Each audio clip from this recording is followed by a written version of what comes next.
You know who it is, the horror flick, Digger Ditch, Super 6, Big Mitch. And I'm kicking in those, roll through yo's. And I'm bringing 28s, 101s because we Vegas sons, it's the Chronicles. And you in the Meadowlands. Yeah, you in the Meadows, man. And you already know what made me. 530, what that mean? Oh, that boy's a desert baby. Oh, yeah. Hubba Dub, Scrub, 22-inch gold Dana Danes, and Big Bolo Yang. I could never sit on my claims. Welcome to Vegas Chronicles with the whole Super 6, Mr. Digger Ditch Big Mitch. And today, like any other day, y'all not new to this, stay true to this. What we do, we kick actual factuals with no what? Additives or no what? Preservatives. Just raw and uncut. Like, say it for me. Absolutely. Like summer sausages and crackers. Shout out to everybody that's been rocking with your boy. Shout out to everybody that's been tuning in, catching your Big Mitch, the horror flick from Super 6.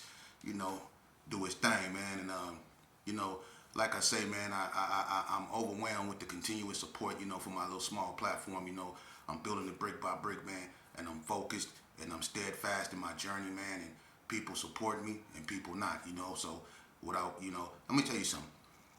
I take the good with the bad, the bitter with the sweet, the ups with the downs. You know, because the way I see it, life has taught me I wouldn't have knew God. I wouldn't have never knew God if I never knew the devil. So you gonna have the people that's for you, and you gonna have the people that's against you. But in the middle, you gonna have what's called balance. You see? But anyway, let's jump right off into it. Can I ask y'all a question? Let me ask y'all a question, man. Maybe you can help me out. What is going on with our children? What is going on with this Finney, man? And y'all know what I'm talking about, man. I did a video on that, man. Something is very nefarious that's going on, man. For real, man. And I'm going to tell you something. In Las Vegas, the black community in my era, and I can't speak for everybody's era because things evolved, sometimes for the worse over time. You know what I mean? But during my era, you know, when we did drugs, we kept it confined to, you know, bud. You know, we had the water. You know, people was hitting the horn, things like that. You know, the traditional per se. There wasn't really no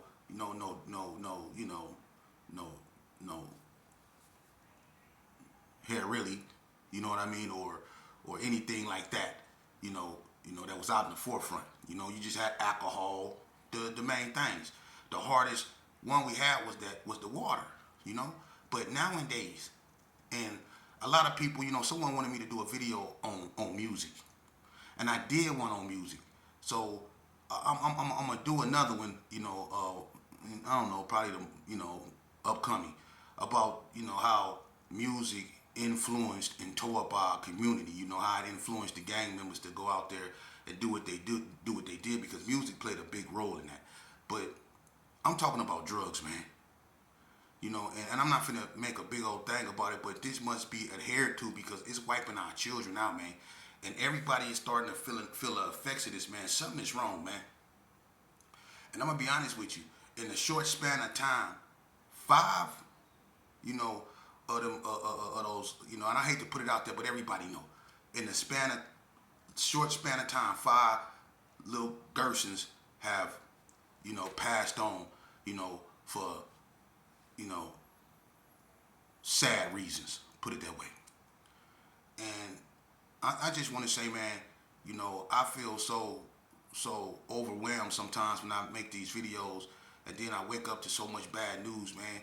It breaks my heart. It's like, man, I'm really swimming against the current because I be trying to tell these youth and these youngsters out here, man. But when a person has a habit, and that's why I be telling people, man, we have to start looking at our people that's have these type of diseases, man, different. We can't just throw them to the side like they don't matter no more because when you discard someone, they liable not be there the next time you really need them, man, or want to see them, man. So when a person have a sickness, we got to start dealing with them different because this stuff is taking our people out, man.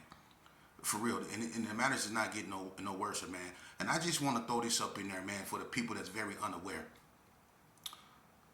I know I always talk about gang banging and gangs and stuff and the gang banging culture in Las Vegas, but I also keep a positive message at the end of all my videos, and I do that for a reason. But at one point and at some point, we gonna have to really get serious about what's going on. And let me just start by saying this. I don't know if you guys are aware of what's going on in DC, but you have all these Republican states like Mississippi and I think New Orleans, a couple more. They're sending National Guards to DC. Okay?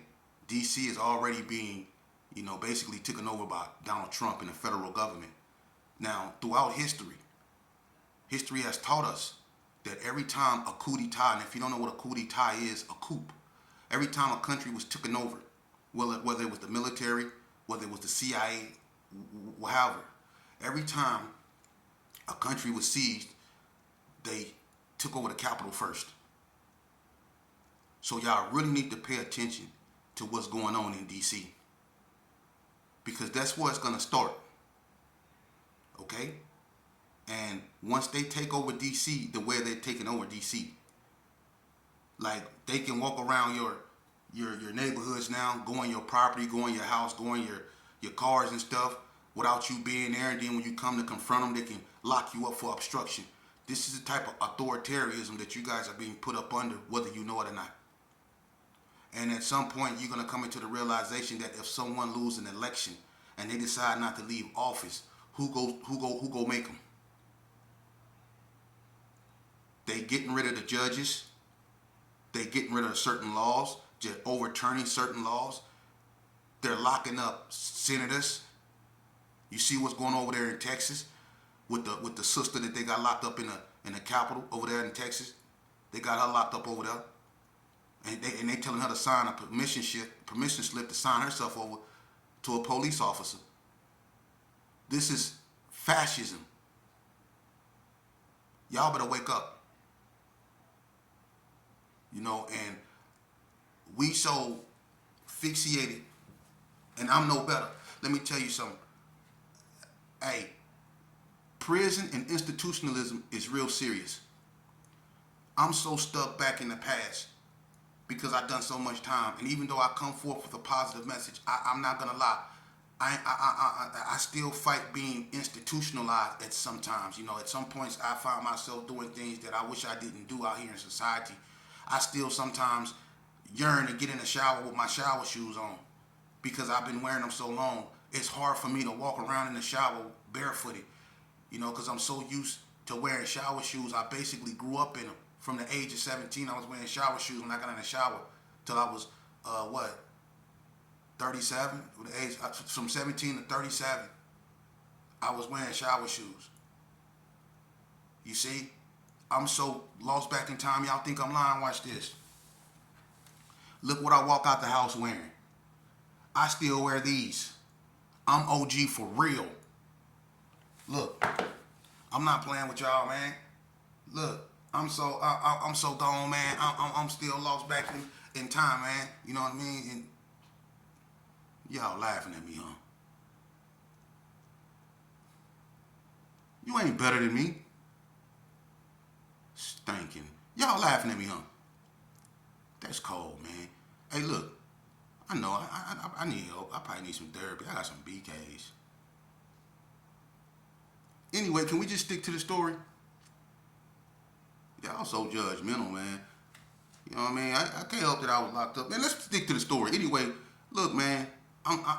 Being institutionalized, it can really have a profound effect on you. And sometimes it's hard for us to reconnect with society, especially when we've done so much time. It's hard for us to come back out here in society and reconnect. Everything has went by so fast, man. You look at all these movements. When I left, we still was on Old English. They was drinking the newest beer that came out when I left was called Crazy Horse. They was drinking that, but you had everything that, Cisco come out with all these different flavors.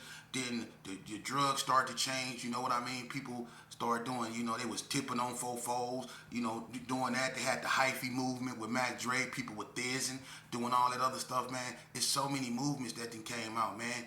And it didn't rotten our cores, it didn't rotten our values, man. It has an effect on our children. They've succumbed to these type of vices, popping them things and all of those stuff, man. Our children is falling out and stuff like that, man. And we can't do nothing because we've been through it. we can't do nothing but be helplessly sit back and watch, because some of us is still going through what we going through. We still, dealing with our vices. Some of us didn't succumb to alcohol. Some of us still out there doing the same thing we did 20, 30 years ago, man, which is sad. And people watching their children decay. And that's cold, man. So at some point, we will have to stand up and do something, because everything around us, our whole reality is becoming real, real sorrow, man. And, it's sad, because it's like, man, over here in Las Vegas, Las Vegas is really becoming a cemetery for Las Vegans, man. It's becoming a habitat for foreigners, man, but it's becoming a cemetery for people like us, because we falling out and withering away. And you see clusters, I guess, of what used to be, sometimes at the post, sometimes in front of the old Toledo Tools, at Bell's, at Doolittle from time to time. Clusters of people that's really from out here, they get together.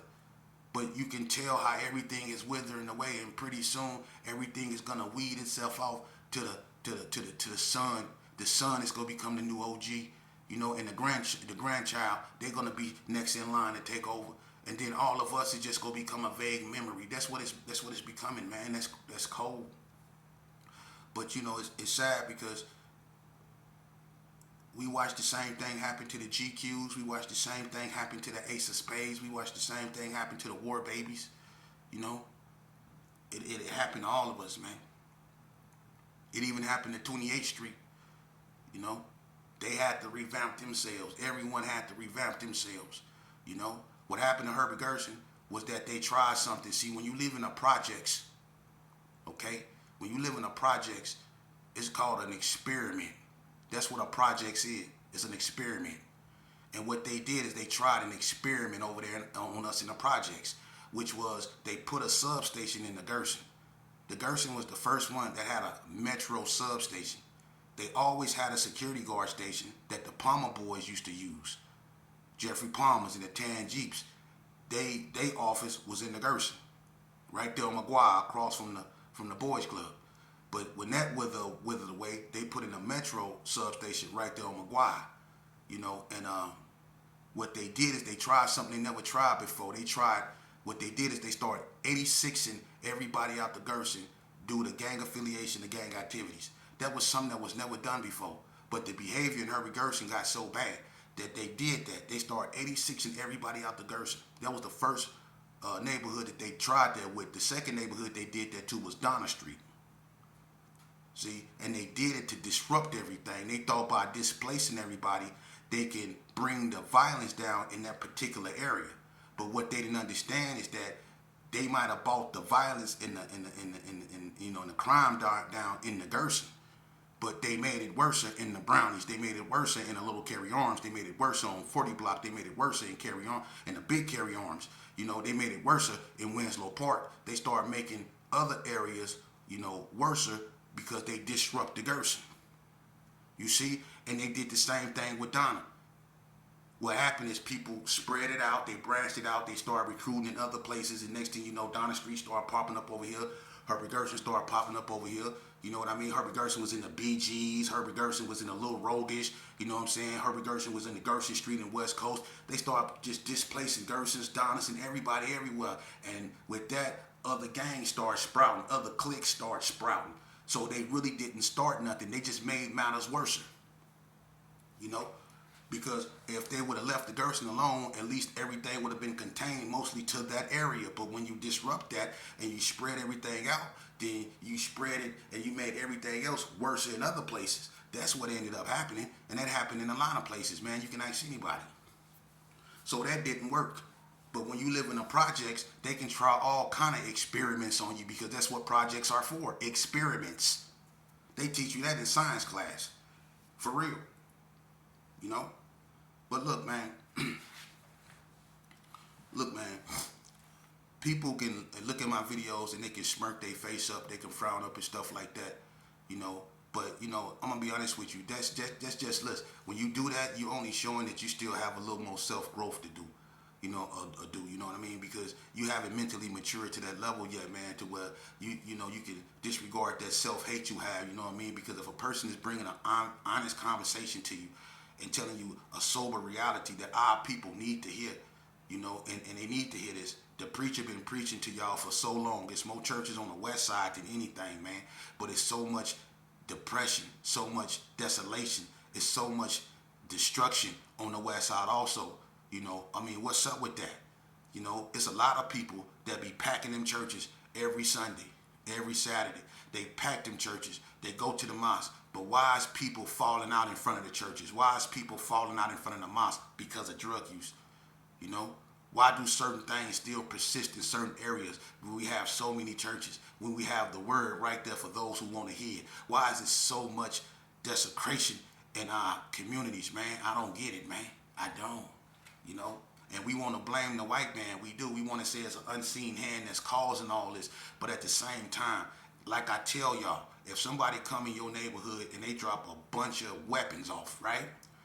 You have a choice to use those weapons to defend yourself.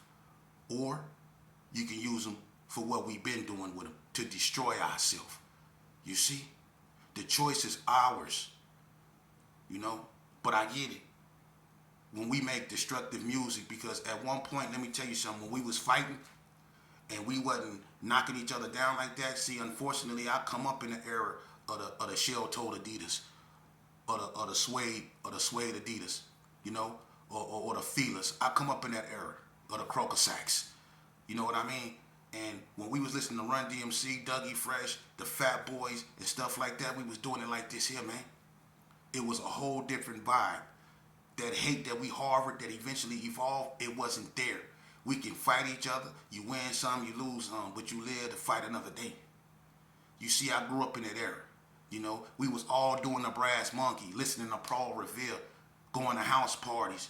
We was even listening to Fresh Prince and Jazzy J. He was even out back then. You see, we was listening to KRS-One. We was listening to Public Enemy, Fight the Power, and all that old stuff.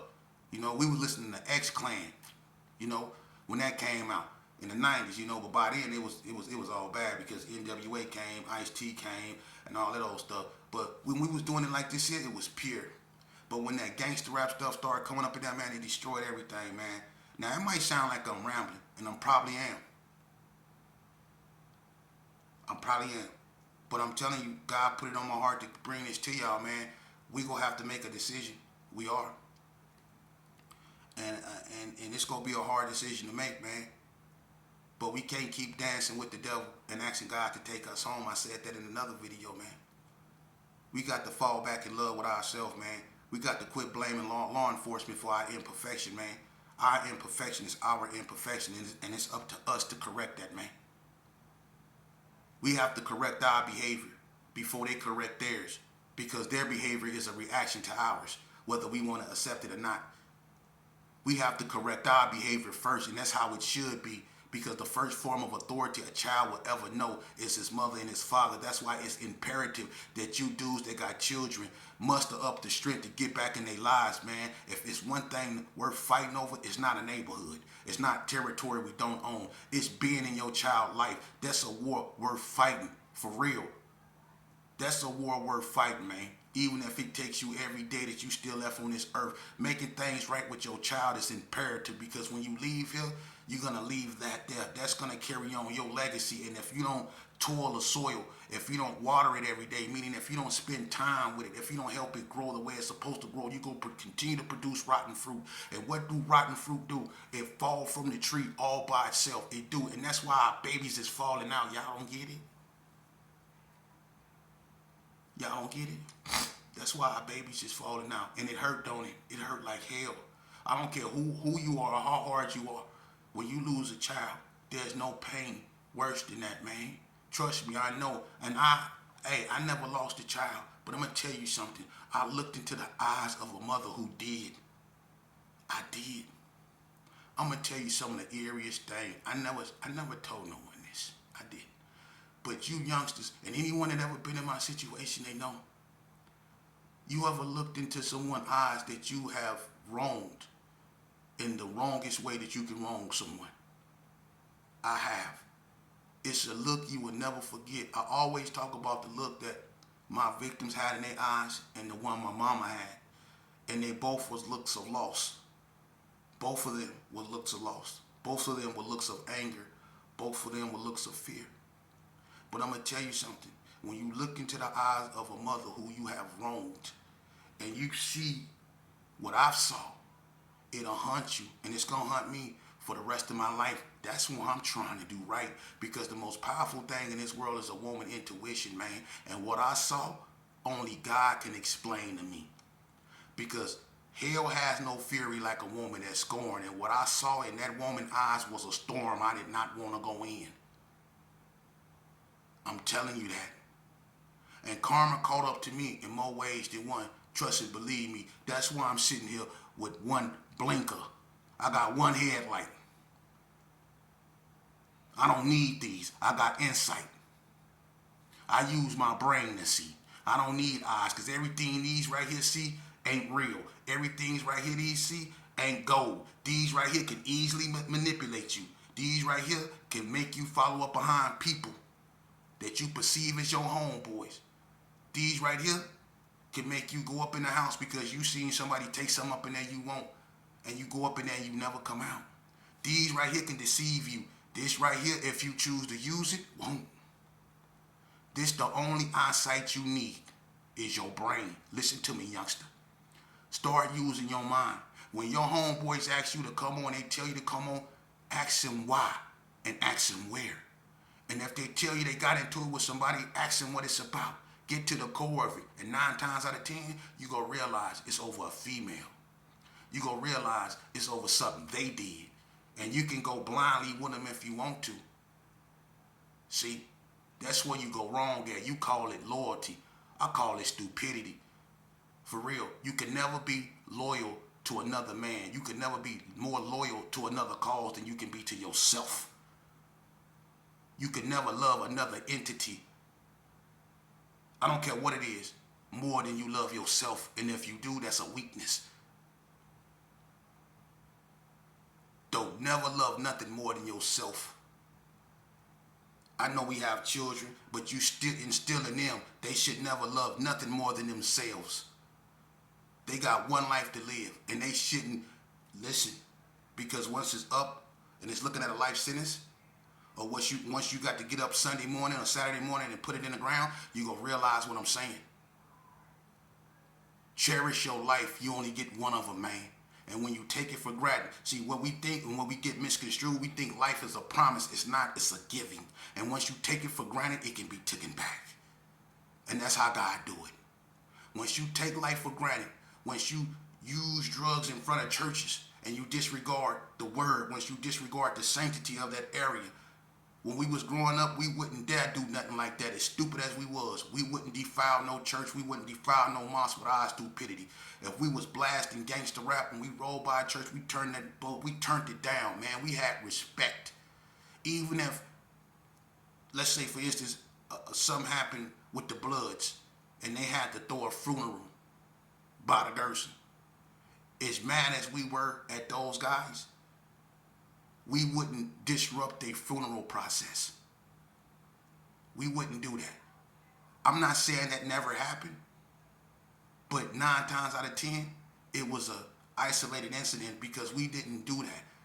The Bloods didn't interrupt Crip, processions if they had it in their turf. They didn't do that because we respected churches, man. Our grandmamas and our great grandmamas, they put that up in us, man. We didn't disrespect churches, man. And we got to get back to those days where we respected churches, we respected women, we respected schools, we respected law, we respected order, we respected, most importantly, ourselves. Do that make sense? Or am I being too nice? Am I being too weak? Because it ain't about being real no more. It's about being popular. And what's leading our children isn't strong black men in the homes. What's leading our children is drill music, demon music, the internet. All these cats going back and forth trying to get someone to put up money for a fake fade in the ring. That's what we going up against when we should be teaching our children what's really coming, man. And what's really coming is probably another civil war, man. Because these people are blatantly showing you that they trying to erase everything about our history. They trying to whitewash everything. You see? And what are we doing? By the time we wake up and realize what's going on, it's going to be too late. We going to be back in the fields. And y'all know what I mean. They basically got us there. It's called the prison industry system. That's a, man, listen. The prison industry is a corporation, man. Over $1 billion corporation, man. That's where a lot of big money at. For real. The prisons, man. And a lot of people are investing in them, man. And they need bodies for them, man. And who you think they looking at? Everybody focused on the Hispanics because of immigration. What you think when they through with immigration, they not gonna focus on us? And all y'all voted for this right here. You hoorah'd and you hoorayed and you thought you was patriots and all that old stuff. Well, look at you now. Look at you now. You hoorahing and you hooraying and they escorting you right on up out of here. And all y'all that thought y'all was gonna get a job by kissing that punani, nah. Look at you. Yeah, you not invited to the shish kebab neither. Yeah, but I'm gonna keep this simple and short today, man, cause I know y'all got a lot to do, you know. And I'll get at y'all probably tomorrow, and I'm gonna bring y'all something more potent. But today I just needed to get a little something off my chest. I hope I didn't make y'all mad. I hope I didn't bore you, you know. But God bless you. You know, stay safe, stay focused, and most importantly, lick your lips. Hope a dog. Hope a doochie.